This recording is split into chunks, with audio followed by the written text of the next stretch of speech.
अस्सलाम वालेकुम dear students, hope you are all fine. देखिए, अब तक आप जान गए कि जो इंडियन एग्रीकल्चर है इट्स फुल ऑफ प्रॉब्लम्स। तो इसकी प्रॉब्लम्स हमने डिस्कस की, इसके फीचर्स हमने डिस्कस की। ठीक है ना। आज हम पॉलिसीज़ की तरफ आते हैं और इन पॉलिसीज़ में सबसे अहम बात जो है that is reformism in Indian agriculture, जिन्हें हम एग्रेरियन रिफॉर्म्स भी कहते हैं। तो ये रिफॉर्म्स इसलिए आई ताकि जो प्रॉब्लम्स हमने देखी उन प्रॉब्लम्स को सॉल्व करने के लिए, टैकल करने के लिए इंडिया में एग्रेरियन रिफॉर्म्स लाई गई, ताकि एक तो इन प्रॉब्लम्स का अजाला हो सके और जो हमारी बैकवर्डनेस थी इन एग्रीकल्चर, तो उससे हम बाहर आए। और इस सिलसिले में the government took a series of measures during 5 year plans, और इन मेजर्स को हम स्टडी करते हैं एज एग्रेरियन रिफॉर्म्स। ठीक। तो आज हम ये एग्रेरियन रिफॉर्म्स पढ़ने जा रहे हैं, या जिन्हें हम रिफॉर्म्स इन इंडियन एग्रीकल्चर भी कहते हैं। ठीक। तो ये चार्ट देख लीजिए आप, आपके सामने जो रिफॉर्म्स लाई गई, 3 तरह की रिफॉर्म्स थी इंडियन एग्रीकल्चर में। 3 तरह की रिफॉर्म्स लाई गई: technical reforms, institutional reforms and general reforms. Right. Institutional reforms हैं, इनको लैंड रिफॉर्म्स भी कहा जाता है। तो we have to study these technical, institutional and general reforms one by one. Now let's first go to the technical reforms. देखिए, technical reforms नाम से ही पता चलता है, it is something that's related to technology, something related to technology. और इसके लिए in India these steps have been taken by the government to upgrade the level of technology in Indian agriculture. Technology को upgrade करने के लिए ये जो नीचे दिए हुए स्टेप्स हैं ये उठाए गए। इनमें सबसे जो इम्पोर्टेंट था, first one was the use of HYV seeds, that's high yielding variety, high yielding variety of seeds. और दूसरा इंपॉर्टेंट था use of chemical fertilisers, use of insecticides and pesticides, scientific management practice, and mechanical means of cultivation. So let's first study these one by one. देख लीजिए, the first technical reform in Indian agriculture was the use of HYV, high yielding variety of seeds. ठीक। देखिए, जहाँ तक इस technical reform का ताल्लुक है, सिंस 1965 तब से कोशिश की जा रही है कि जो हमारी कन्वेंशनल वेराइटीज़ थी उनको रिप्लेस किया जाए with high yielding variety of seeds, specially जिनका ताल्लुक किससे था? वीट, बाजरा, राइस, मेज, जवार एंड कॉटन।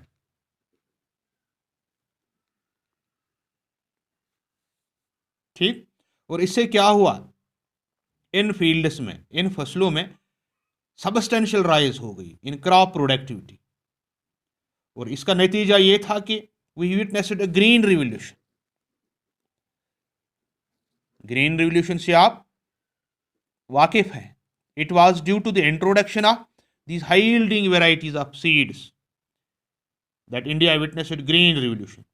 और इस सिलसिले में एक और इंपॉर्टेंट काम था, national seeds corporation was set up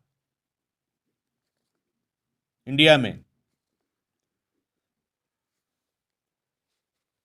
to promote the growth and distribution of these high yielding variety of seeds. और इस सिलसिले में एक इंपॉर्टेंट पेशरफ्त ये हुई कि 2007 और 8 में nearly 1.79.05 lakh quintals of certified seeds were distributed among farmers in different parts of the country. 1,89,000 quintal बीज जो हाई यील्डिंग वेराइटी थी उसको फार्मर्स में डिस्ट्रीब्यूट किया गया। ये एक बहुत बड़ी पेशरफ, right.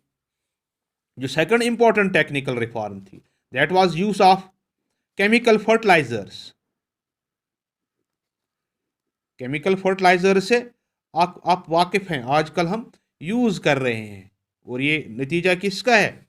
Of this technical reform.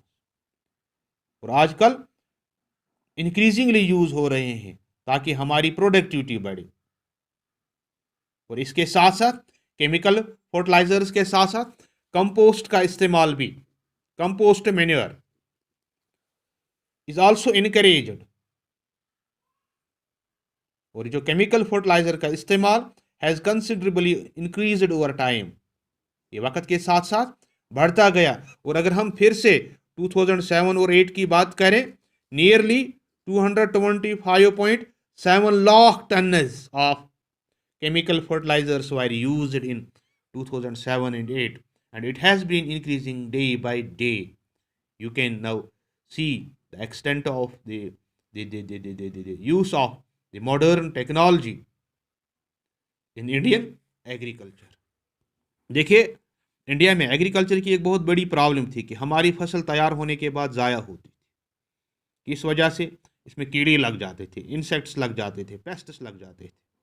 To overcome this problem बहुत सारे स्टेप्स लिए गए इन क्रॉप्स को बचाने के लिए against disease and insects by judiciously using insecticides and pesticides. इसके लिए दवाइयाँ मुहैया की गई, ठीक, ताकि इन बीमारियों से बच सके, ठीक। तो इस सिलसिले में जो हमारा 14th plan, central plan protection centre have been set up in this respect. कितने? 14 सेंटर्स, central plant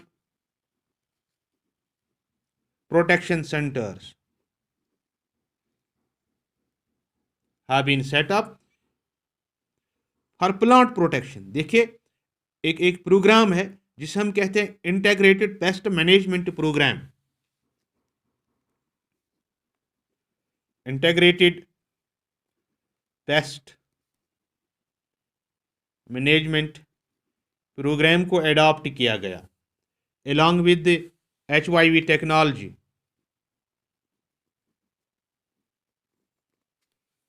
ताकि हमारी फसलों के लिए एक ऐसी राह निकल आए, ऐसी टेक्नोलॉजी सामने आए जिससे नुकसानात से बचा जा सके। देखिए, आजकल बहुत सारे रिसर्च इंस्टीट्यूशंस हैं, agrarian universities have been set up in order to increase the productivity of crops, land, and also to introduce those varieties of crops, ऐसे crops, ऐसे seeds, ऐसे insecticides, ऐसे pesticides जो एक साथ हमारी प्रोडक्टिविटी बढ़ाएं, और दूसरी तरफ क्या हो कि हमारी जो लैंड है, ठीक, इस पे भी कोई मुज़िर असर नहीं पड़ना चाहिए।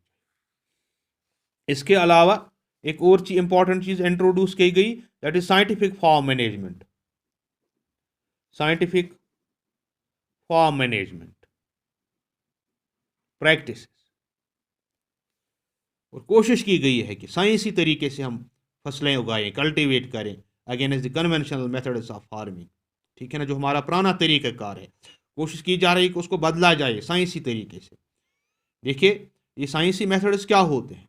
इन मेथड्स का ताल्लुक बरह रास्त सिलेक्शन ऑफ क्रॉप से होता है। कौन सी फसल हम, है ना, पैदा करें, उगाएं, और कौन सी क्वालिटी उगाएं, सॉइल को कैसे प्रिपेयर करें, क्रॉप रोटेशन कैसे करें, ये चीज़ें आप सीख चुके हैं, आपको मालूम है पहले से। तो साइंटिफिक फार्म मैनेजमेंट में यही होता है, कौन सी क्रॉप हम सेलेक्ट करें, कौन सी क्वालिटी सेलेक्ट करें, लैंड को कैसे तैयार करें, क्रॉप रोटेशन कैसे करें, कौन सा बीज सेलेक्ट करें, फर्टिलाइजर्स का सही इस्तेमाल करें, ड्राई फार्मिंग प्रैक्टिसेस वगैरह, ठीक। तो इस सिलसिले में इंडिया में एक intensive agricultural area programme, intensive agricultural area programme introduce किया गया है। और इसी तरह integrated rural development programme launch हुआ to pace up the process of growth in agriculture. और इस सिलसिले में as many as 23 universities are engaged in promoting research on scientific cultivation. तो इतनी सारी कोशिश हो रही है। And finally we have the mechanized means of cultivation. What are these mechanized means of cultivation? देखिए, several measures have been taken to popularize the use of agricultural machines. बहुत सारी कोशिश की जा रही है कि हम मशीन्स का इस्तेमाल करें एग्रीकल्चर में, जैसे ट्रैक्टर्स हैं, हार्वेस्टर्स है, और to enable the small farmers to buy agricultural machines, उनके लिए चीप क्रेडिट फैसिलिटीज़ रखी गई है, लोन की सर्विस उसके लिए रखी गई है थ्रू कोऑपरेटिव सोसाइटीज़। ठीक है ना। वो आजकल किसानों को ये केसीसी मिल रहे हैं, किसान क्रेडिट कार्ड मिल रहा है। इसका मकसद यही है ताकि हमारे किसान के पास पैसा मुहैया हो, ताकि वो एग्रीकल्चरल टूल्स और टेक्नोलॉजी का इस्तेमाल करें। ठीक है ना। इसी तरह regional rural banks, commercial banks और तमाम स्टेट्स में ऐसी एजेंसीज को डेवलप किया गया है कि जो किसान की बहबूदी के लिए, एग्रीकल्चरल प्रोडक्टिविटी को बढ़ाने के लिए बराह रास्त काम करे। इसी तरह जो एग्रो इंडस्ट्रीज कॉरपोरेशन भी सेटअप हुए हैं पूरे इंडिया में इस मकसद के लिए। ठीक है ना। तो ये एक नज़र थी जो हमारे एग्रीकल्चर में रिफॉर्म्स लाई गई, और में जो सबसे पहली important that was the technical reform. ठीक है ना। ये आज हमने डिस्कस किया। तो आपकी बुक्स में ये सब कुछ दिया गया है। Go through your books. If you find any problem तो मेरे साथ रब्ता कीजिए, I am at your disposal. इसके साथ साथ जो बाकी रिफॉर्म्स है इंशाल्लाह in coming days we will discuss them as well. आज के लिए इतना काफ़ी है। Thank you very much. Have a nice day.